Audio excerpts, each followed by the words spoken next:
You do not get what you desire. Nobody does. Those who seem to always have it all or more than you have mastered the art of negotiation. Business, relationships, friendships.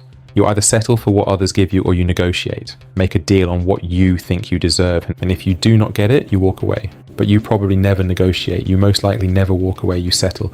1,001 books have been written on how to negotiate effectively. I have read a few. They all teach almost the same thing, most bordering on ethical practice. Yet the world does not reflect these morals. I needed an answer, and I got it from the strangest of places, a movie titled The Phoenician Scheme. Fictional, yes, yet it teaches the dark art of negotiation. It teaches how to negotiate like a billionaire. The movie is centered on Korda, played by Toro, an eccentric billionaire. Facing assassination attempts and industrial espionage attacks from a shadow intergovernment agency, he must find a way to convince his daughter, with whom he has no relationship, to abandon her calling as a nun to become his sole heir and administrator of his estate in case of his demise. He must also negotiate with key business partners to take on more risks beyond what they had agreed upon on a project. The project of his life, the Korda land and Sea Phoenician infrastructure scheme. Here are 6 negotiation techniques I learned from Korda.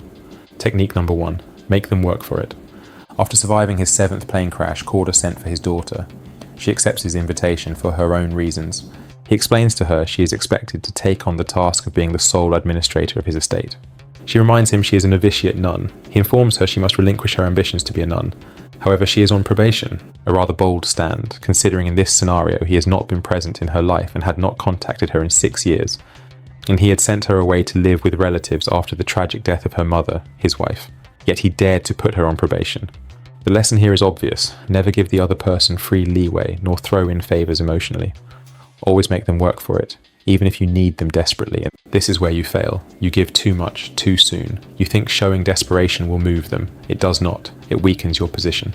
Technique number 2. Learn what they want and leverage it. Korda cannot immediately get his daughter to sign the agreement. She tells him the only reason why she honoured his invitation was so she could accuse him directly on rumours she heard. "Did you kill my mother?" she asks. Korda denies the allegation bluntly. Within the few days she spends living with him, Korda realises one thing. The girl desperately wanted to know the circumstances around her mother's death and who was responsible. Now Korda knows exactly what she wants, time to leverage. He relinquishes a key piece of information about his wife, her mother's death. "Your uncle, my stepbrother, killed your mother." She immediately swore to bring her uncle to justice. Seeing this, Korda strikes immediately, leveraging her desire in that moment. He tells her, "Abandon your life mission to be a nun and sign the document making you my sole heir and executioner of my estate." She will serve in this capacity on a probation period, and in return he swears to help bring her uncle to justice, despite the uncle being a key partner to his ambitious project. You need to learn this. Stop talking. Start listening. What does the person across from you actually want? Find it, then use it. Technique number 3. Never show panic. That night, relaxing in his bathtub, Korda receives a fax on the price of bashable rivets, a key component required in his project, had suddenly exponentially jumped up.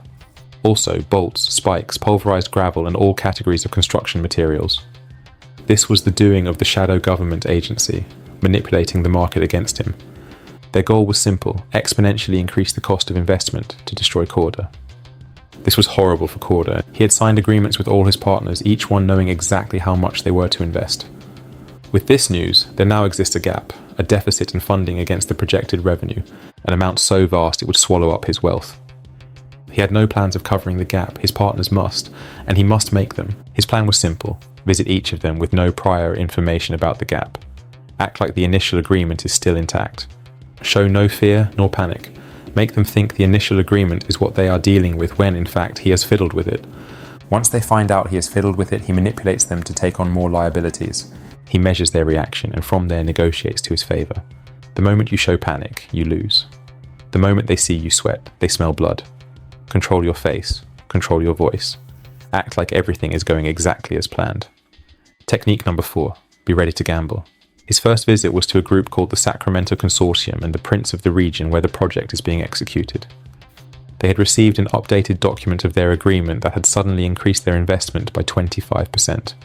Of course, the document was not sent directly by Korda. They immediately accuse him of fiddling with their agreement. He denies, acting like he knew nothing about it. The prince assures them it has not been fiddled with. He asks Korda. Korda acts surprised. A shouting match occurs, all men screaming at each other. They threaten to back out entirely from the partnership. He immediately requests they instead play basketball. Them, two of them, against him and the prince. 2 on 2, first to 5. If he and the prince win, the Sacramento Consortium will accept the new terms. If he and the prince lose, the consortium can back out of the agreement. This was a gamble. Neither he nor the prince can play to save their lives. At the peak of losing, he begins to act delirious and launches into a monologue about the visions he had in his last plane crash. This was probably to manipulate the Sacramento Consortium. Hard to tell. Then he proposes another gamble. If the prince can make a basket from an impossible distance, then the agreement stays, and the consortium covers 10% instead of 25%. If he does not make it, he loses all the cash, his only liquid cash, 500,000 Swiss francs, to the consortium. This was a deal the consortium could not reject. Miraculously, the prince makes the shot. The gamble paid off. You are too safe. You calculate every risk down to the decimal. Sometimes you need to throw the dice. Make the outrageous proposal. The one that sounds insane, because if it works, you win everything. Technique number 5. Hold everyone hostage. Korda, his daughter, his PA, all visit a fourth partner. The script plays out accordingly. The man received a note also informing him that he would be taking on more liability than agreed upon. He gets mad, threatening to exit the deal entirely. Korda pulls out a grenade and removes the pin, threatening to blow them all up to smithereens. This calms the man down momentarily. Here is the chilling part. Korda did not want his daughter with him. She insisted on staying, which only made it more believable that Korda would blow the place up. If he is willing to kill his own daughter sitting directly opposite him, then he is capable of anything. We will never know if he would have actually done it, but it worked. The man was intrigued at Korda's tactic. You do not need a literal grenade, but you need leverage so extreme that walking away becomes unthinkable for both of you. Create a situation where everyone has something to lose, then negotiate from there. Technique number 6. Negotiation is a game, nothing personal.